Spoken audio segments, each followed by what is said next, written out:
Como todos sabemos, estamos a viver uma grave crise em Portugal.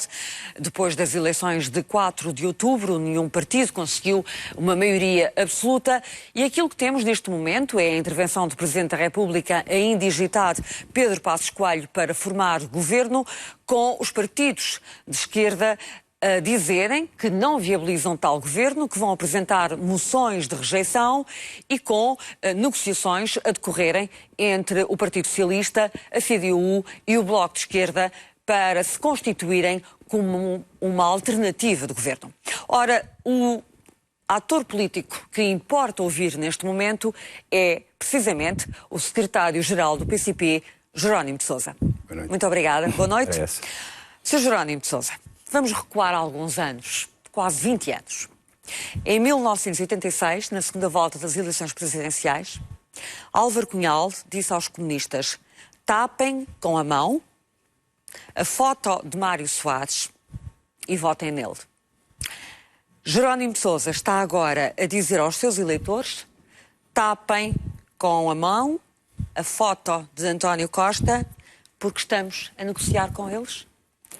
Bom, são duas situações históricas com diferenças substanciais na medida em que se tratou das eleições na altura para a Presidência da República, portanto uma votação uninominal, como sabe, e portanto, esta situação resultante das eleições para a Assembleia da República, onde,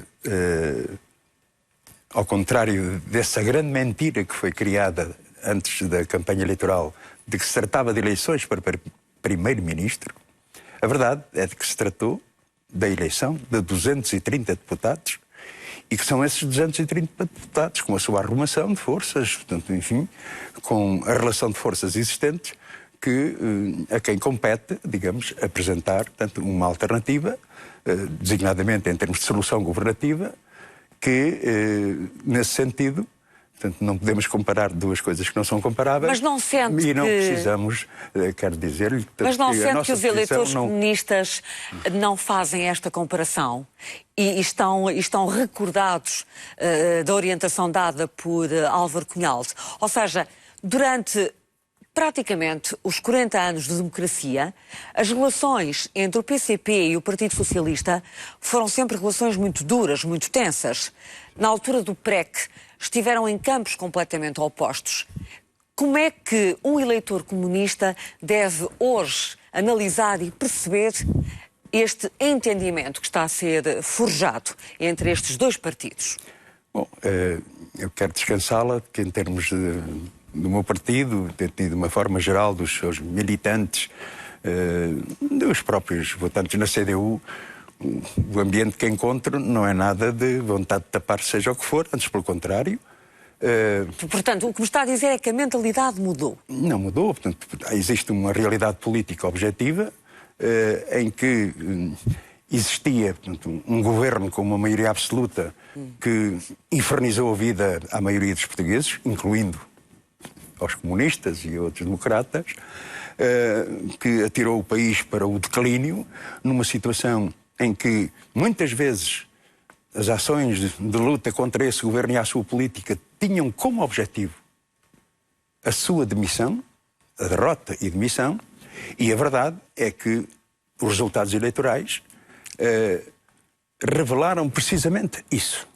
Na noite das eleições, no dia 4 de outubro, o PSD e o CDS perderam a maioria absoluta que tinham e que lhes tinha permitido, de mãos limpas, de mãos livres, portanto, fazer a política que fizeram. Aquilo que nós temos agora é uma maioria parlamentar de esquerda no Parlamento.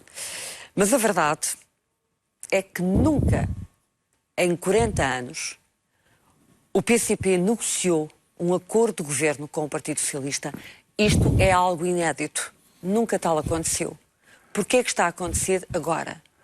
Bom, nós colocamos, na primeira análise que fizemos aos resultados eleitorais, o registro deste facto de PSD e CDS terem perdido a maioria, terem ficado em minoria na Assembleia da República, logo não tinham condições de prosseguir nem com a sua política, nem com o seu governo, e que, portanto, nesse sentido, declarámos imediatamente que apresentaríamos uma moção de rejeição a um programa que fosse apresentado na Assembleia da República por parte do PSD e do CDS. E em relação, em segundo lugar, e em relação obviamente ao acordo com o PS? Não ficamos no não porque não.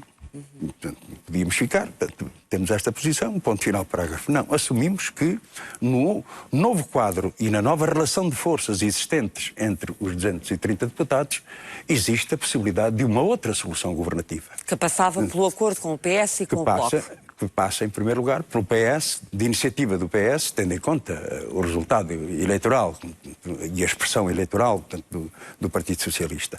E esta, portanto, é a questão primeira e principal da possibilidade de afastar, portanto, o PSD e o CDS do governo e de encontrar, portanto, uma outra solução no plano institucional. Portanto, é disso que estamos a falar. O que me está a dizer é que é em nome do afastamento do poder dos partidos do centro-direita que o PCP aceita entender-se com o PS. E não é coisa pequena, tendo em conta o mal que fizeram, PSD e CDS, o mal que fizeram aos trabalhadores, ao povo e ao país. Mas o Sr. Jerónimo de Sousa passou as 2 semanas de campanha eleitoral a atacar fortemente o Partido Socialista e a dizer também claramente que os eleitores não deviam seguir o apelo de António Costa para que existisse voto útil.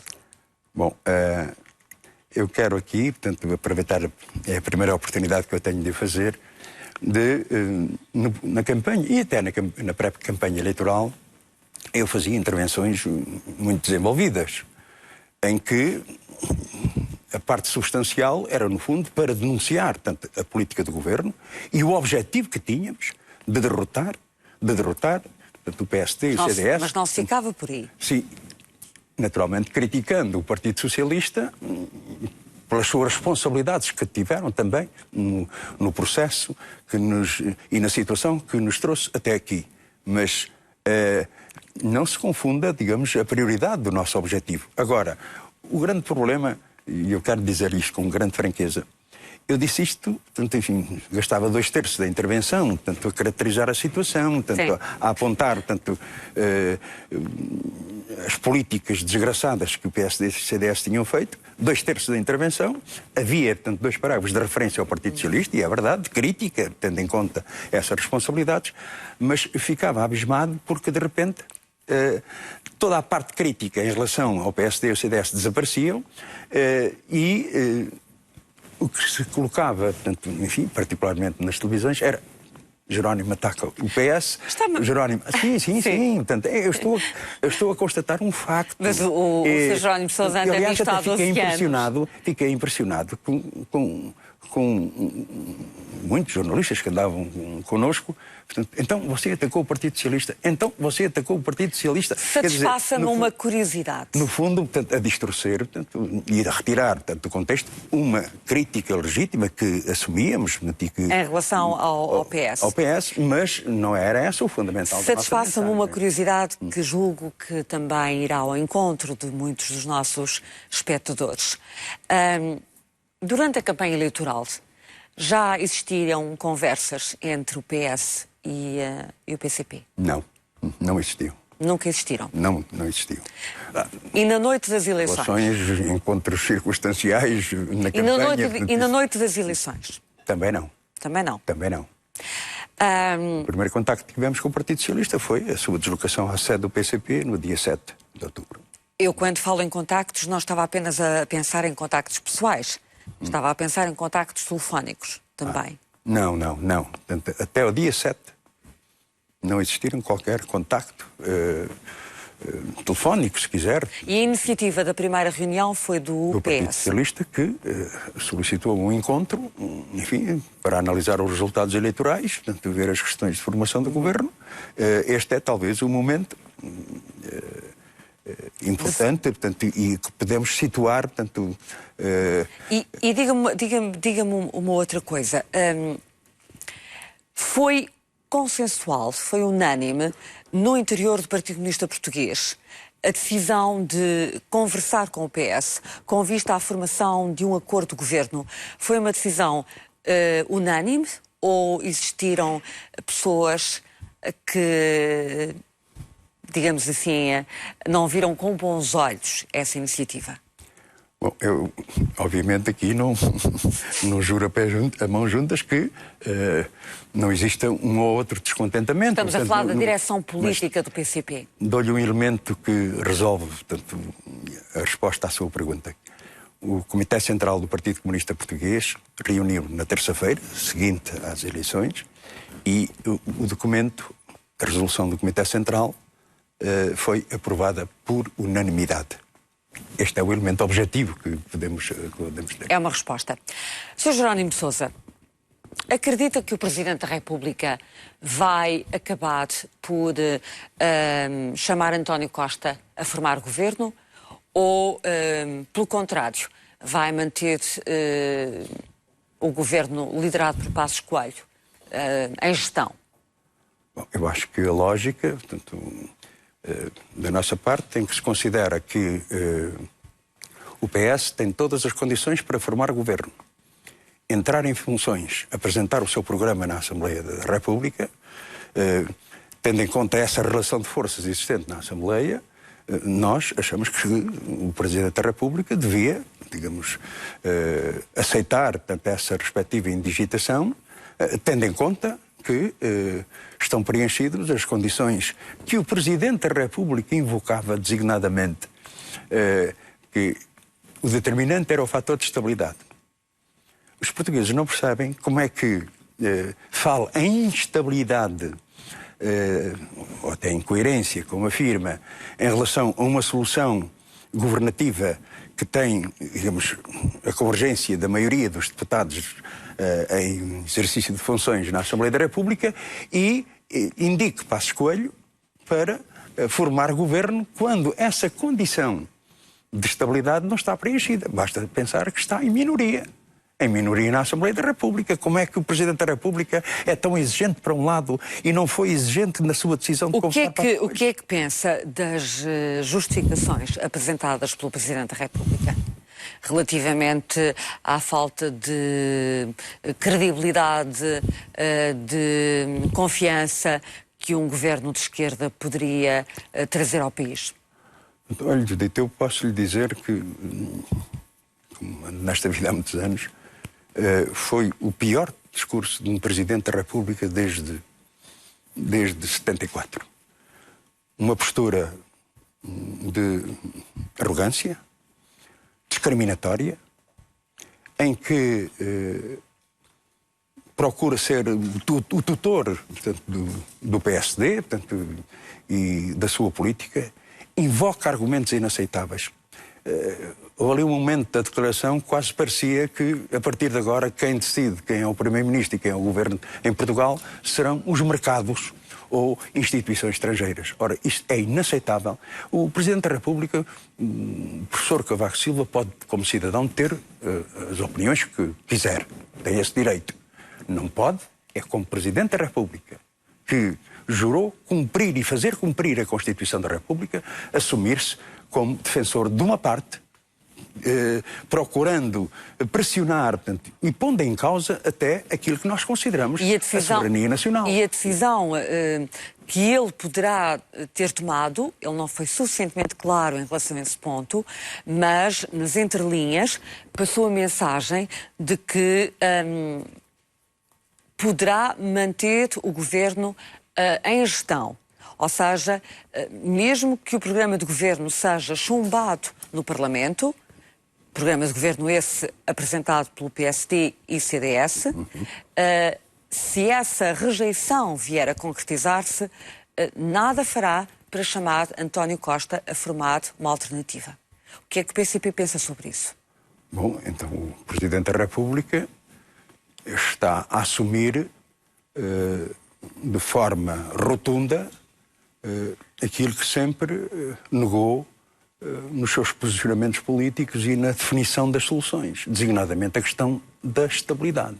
E, neste caso concreto, da instabilidade que provocaria, meses a fio, um posicionamento dessa natureza, com uma Assembleia da República a funcionar em pleno, no exercício dos seus direitos constitucionais, e com uma situação de um governo de gestão que se arrastaria, portanto, por meses e meses, provocando naturalmente uma situação de instabilidade. Eu não quero fazer juízes de valor sobre a decisão do Presidente da República, mas há uma coisa que nós sabemos, é que se o Presidente da República tomar essa opção, será responsável pelas consequências de uma situação inaceitável, obviamente. Utilizou aí a palavra estabilidade. Sim. Ora, que garantias podem ser dadas aos portugueses de que um governo do Partido Socialista, com o apoio do PCP e do Bloco de Esquerda, é um governo que dá aos portugueses essa mesma estabilidade? Bom, em primeiro lugar, portanto, eu creio que é importante sublinhar, quando nós afirmamos que o PS tem condições de formar governo, entrar em funções e também, digamos, adotar, portanto, uma política que seja uma solução duradoura, estamos a afirmar, naturalmente, aqui um compromisso que não dispensa, obviamente, a questão concreta dos conteúdos políticos. Mas fale-me da estabilidade. Qual é o compromisso que o PCP está disposto a assumir para que um governo do PS seja um governo estável durante 4 anos? Bom, eu não faço futurologia. Mas quem falou em estabilidade? Sim, mas a estabilidade, a diferença é esta, é que existe a possibilidade real de uma solução governativa que está em condições de entrar em funções e apresentar o seu programa, sublinho, coisa que o PSD e o CDS não têm. Mas explique-nos melhor. Mas esse acordo a que os senhores chegaram ou estão em vias de chegar dá estabilidade aos portugueses durante 4 anos, sim ou não? Sim, obviamente, portanto, quando eu digo que da nossa parte existe esta disponibilidade, portanto, e este posicionamento, isto não invalida, naturalmente, e é essa a fase em que estamos, de observar os conteúdos políticos concretos. E o timing? E a legislatura? A duração da legislatura? Eu nunca vi ninguém, portanto, nenhum Presidente da República, nem nenhuma situação, portanto, porem como condição sine qua non, portanto, que há garantia para 4 anos. Portanto, o PCP não deu essa garantia ao PS de que apoiaria um governo liderado pelo PS durante 4 anos. Sim, obviamente nós estamos aqui de boa fé, e quero dizer que estamos no processo, digamos, de valoração daquilo que é concreto, porque nós consideramos que tem de haver uma resposta imediata de um futuro governo. E a resposta imediata é atender àquilo que foi uma vontade expressa da maioria do povo português. Olhando portugueses que hoje, portanto, para além dessa questão institucional, querem saber, portanto, se os seus salários, as suas reformas, as suas pensões serão... Já vamos falar dos termos do acordo. É uma questão concreta que eu estou a referir em relação a conteúdos concretos. Já vamos falar dos conteúdos. Agora, a questão da estabilidade a 4 anos. Eu insisto neste ponto. Sim, mas, nós, portanto, encararemos sempre, do ponto de vista positivo, e afirmamos claramente que medidas boas e políticas boas para os trabalhadores, para o nosso povo, para os pequenos e médios empresários, para os reformados e pensionistas, têm, naturalmente, o acordo do PCP. Se, portanto, essas medidas forem negativas para os trabalhadores e para o povo, naturalmente, não as subscreveremos. E, neste sentido... A manchete do Expresso de hoje, já lhe vou permitir concluir o raciocínio, a manchete do Expresso de hoje, segundo a qual só há um acordo para o orçamento de 2016, é falsa? Ou verdadeira? Eu queria dizer-lhe, portanto, que até por razões de honestidade, até porque existem, como digo, reuniões bilaterais, portanto, entre nós e o Partido Socialista, e que seria um pouco desleal, digamos, nós estarmos aqui a avançar com o resultado desses encontros, dessas reuniões, à revelia do próprio Partido Socialista. Portanto, não fazemos isto, estamos numa posição séria nesta questão, portanto, e nesta situação, e compreenderá que que volte a remetê-la para esta ideia, porque eu acho que é importantíssimo, que é, portanto, existe a possibilidade real de uma formação de um governo de base de PS, E o PCP está fortemente empenhado nessa solução. Sim, obviamente, por exemplo, dou-lhe um exemplo concreto. Enquanto nós declaramos que apresentaremos uma moção de rejeição ao programa, caso seja apresentado, do PSD e do CDS, e rejeitaremos qualquer moção de rejeição em relação a essa nova solução governativa. Eu creio que é também um compromisso. Sr. Jerónimo de Sousa, vamos já continuar esta entrevista, mas na TV24 fazemos aqui uma pausa para concluirmos o Jornal das 8, mas estaremos de volta na TV24 dentro de poucos segundos.